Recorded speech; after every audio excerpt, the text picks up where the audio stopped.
Sayın Milletvekilim, Sayın Genel Başkan Yardımcım, İl Başkanımız, ilçe başkanlarımız, değerli üye ve gönüllülerimiz, siyasi parti temsilcileri, STK temsilcileri, davetimize icabet eden değerli misafirler, saygıdeğer hanımefendiler, beyefendiler, hepiniz Hüdapar Bingöl Merkez İlçe 4. Olağan Kongremize hoş geldiniz, sefalar getirdiniz.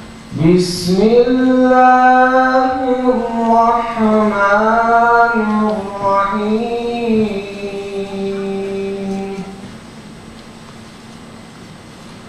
İnna fetahna leke fethan mubina.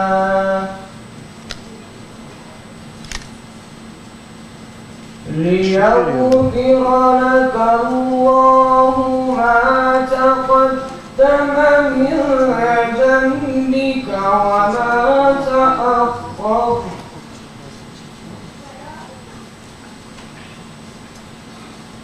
وما تأخر ويتم نعمته عليك ويهديك صراطا مستقيما. Adaletsiz Hüdapar, hürriyetsin Hüdapar, mazlumların ümidisin, hoş geldin ey Hüdapar. Adalet özgürlük şiarındır senin, hakikati yolunda Hüdapar'ındır senin. Seninle bir daha olsun mazlumlar, bize seni gerek seni, hoş geldin ey Hüdapar. Seninle bir daha bir olsun mazlumlar, bize seni gerek seni, hoş geldin ey Hüdapar. Hüdapar partisi, hakkın nişanesi, rehbersin insanlığa, mazlum halkın sesi.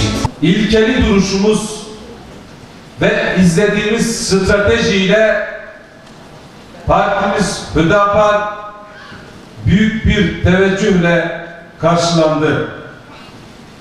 Gelinen noktada Hüdapar halkımız tarafından büyük bir umut olarak görülmektedir. Bugün bizim bu umudu büyütmek için bir arada bulunuyoruz. Hüdapar'ın parlayan yıldızından rahatsız olan kimi kirli odaklar seçim sürecinde iftira, yalan ve karalamalar ile partimizi hedef gösterdiler. Bu hedef göstermeler neticesinde sözlü saldırıların yanında fiili saldırılara da maruz kaldık.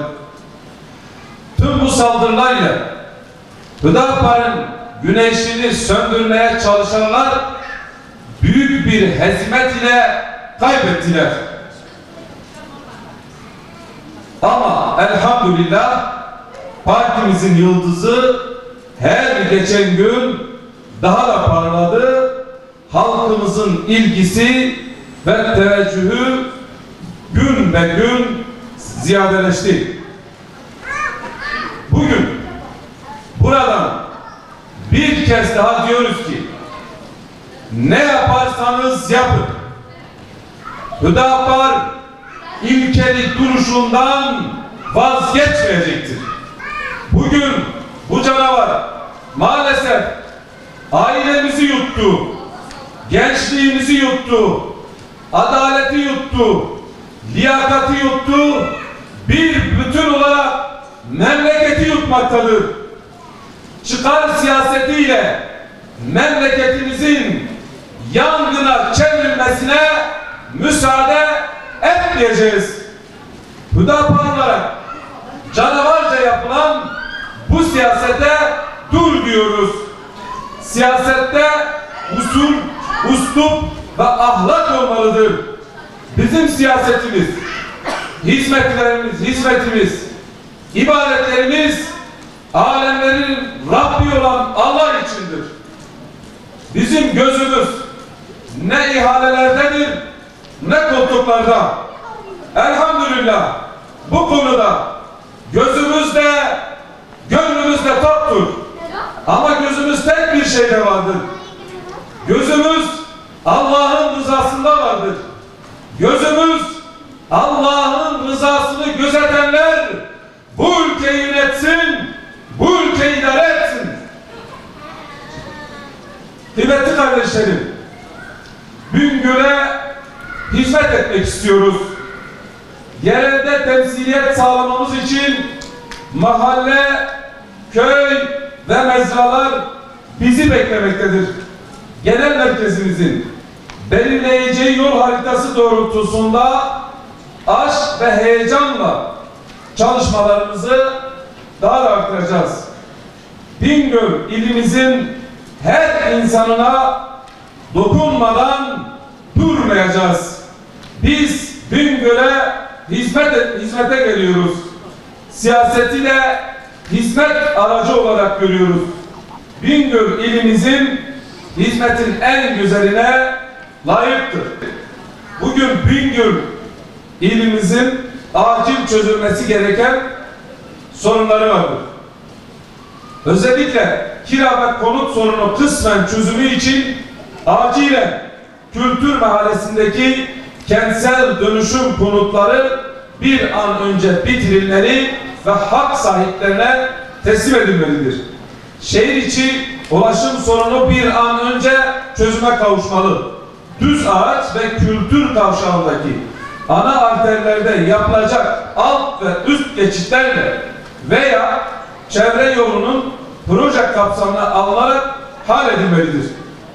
İçme suyu sorunu özellikle yaz aylarında birkaç ay boyunca yaşanan su kesintileri vatandaşı mağdur ediyor. Etrafı akarsularla çevrili ilimizde su kesintilerine bir çözüm bulunmalıdır. İsmi üzerinde Bingöl ve kadına şiddeti önleme kılıfı altında ailelerimize darbeler inmektedir. Kadın ve erkeğin birbirine eş olarak değil, düşman olarak görünen zihniyette aileye de topluma da fitne tohumlarını ekmektedir. Süresiz nafaka ve evden uzaklaştırmak kararlarıyla yuvalar dağılmaktadır. Kadına şiddeti ve aileyi korumak istiyorsanız biz diyoruz ki adalet esas alınmalı. Zina ve nikahsız birliktelikler suç sayılmalıdır. Kadına şiddeti besleyen, bütün kötülüklerin anası olan alkol ve alkolizmle mücadele edilmelidir. Uyuşturucuyla mücadele edilmelidir. Dizilerde aile yapımızı bozacak her türlü yayına yasak getirilmelidir. Zina serbest, içki serbest, kumar serbest, kadına şiddeti doğuracak her şey serbest iken aileyi nasıl korursunuz? Kadına şiddeti nasıl önlersiniz?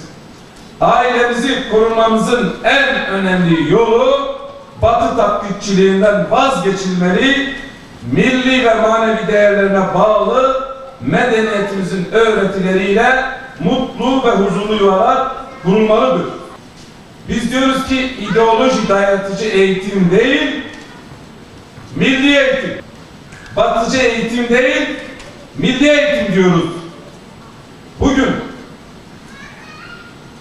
Milli Eğitim Bakanımızın da karma eğitimle ilgili yaptığı açıklamayı destekliyoruz. Buradan da bu vesileyle onu tebrik ediyoruz. Bugün karma eğitim zorunlu olmasın diyoruz. İsteyen erkek okullarına gitsin, isteyen kız okullarına gitsin diyoruz. Karma eğitimin laiklikle ne alakası vardır?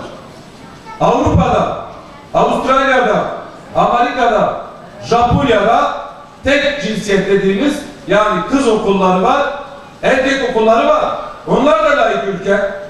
Eğitim konusunda rasyonel düşünen ülkelerde her geçen gün karma eğitim zorunlu olmaktan çıkmaktadır. Ülkemizde karma eğitimin dayatılması eğitimin ideolojiye kurban edilmesidir. 28 Şubat'ta bize bir deri gömlek giydirilmiş, maalesef halen çıkarılmamış.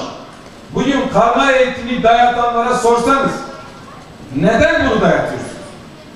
Amacınız ne? Ya da işte biz karma eğitimin kaldırılmasını istiyoruz. Yani karma eğitimle ilgili bize bilimsel bir cevap verin. Niçin karma eğitim diye onlara sorsanız verecekleri tek bir cevap vardır. Yobazlık. Başka bir şey bilmiyorlar. Çünkü bunlar 28 Şubat'ta uzaya füze yolladılar. Füzeler Baştürk'e takıldı. Bunların çalıştırdığı veya yorumladığı bilimsel olarak, psikolojik olarak, pedagojik olarak meseleye bu şekilde bakıyorlar. Maalesef bugün özellikle bu bir ekonomik buhrandan geçiyoruz. Ve bu ekonomik buhrandan en çok etkilenen gençlerimiz oluyor.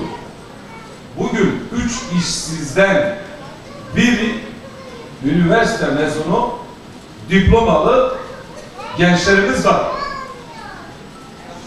Bugün aynı şekilde evlenmek isteyip de evlenemeyen, maddi imkanları olmadığı için evlenemeyen gençlerimiz var. Kamu alımlarında ehliyet ve liyakat arka plana atılmış. Bu sorunlardan dolayı kurtuluşu yurt dışında arayan gençlerimiz var. Özellikle Bingöl'lü gençlerimiz. Ve biz diyoruz ki uyuşturucu bataklığına batmış, köprü altlarında ayakları birbirine dolanan evlatlarımız var.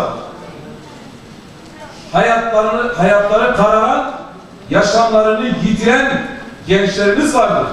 Burada sadece yaşamlarını değil, bu gençlerin sadece yaşamları yitirilmiyor, geleceğimiz de yitiriliyor.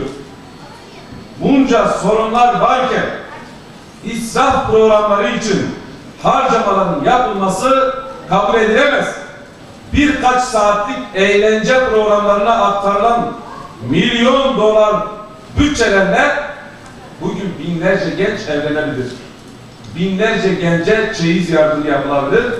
Belki binlerce genç istihdam sağlanabilir. Ahlaki değerlerinin erozyona uğradığı, kültürümüzden, medeniyetimizden uzak yapılan bu israf programlarına bir an önce son verilmelidir diyoruz. Dünyada ve Türkiye'deki ekonomik krizlerin temel sebebi kapitalist sistemdir. Çünkü kapitalist sistem zenginle fakir arasındaki uçurum boyutlarını sürekli büyütmektedir. Kapitalist sistem bir sömürü sistemidir. Nasıl? Kapitalist sistemde bir kriz ortaya çıktığı zaman çözüm olarak sunduğu durum bile gene zengini zenginleştiren, fakiri daha da fakirleştiren bir sömürü sistemidir. Nasıl? Çözüm olarak mesela bir enflasyonun bugün panzehiri faiz. Yani enflasyon yükselince faizi yükseltiyor. Faiz yükseltilince ne oluyor? Milyarderler, para babaları parasını götürüp faize yatırıyor, evinde yatıyor. Parasını faize yatırınca ne oluyor? Piyasadan sıcak para çekiliyor. Yatırım ortadan kalkıyor. İstihdam ortadan kalkıyor. İhracat ortadan kalkıyor ve o para babası servetine servet katıyor. Olan gene dar gelirliler, sabit gelirlilere oluyor. Yani bu krizin ağır faturasını sabit gelirliler ve dar gelirliler çekiyor. Hatta bu kapitalist sistemde her kriz onlar için bir sıçrama tahtasıdır. Daha da servetlerini güçlendirip daha da zenginleşiyorlar.